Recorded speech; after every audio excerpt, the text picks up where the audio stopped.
Hello guys, in today's video I'm gonna show you how to allow access to age restricted comments from apps and direct messages on your account on Discord, easy and quick. First, click on your profile.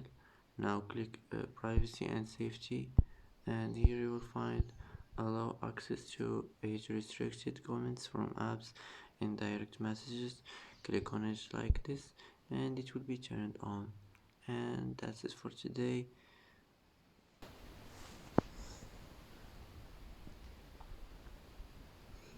And that's it for today's video. If you like this video, don't forget to like and don't forget to subscribe.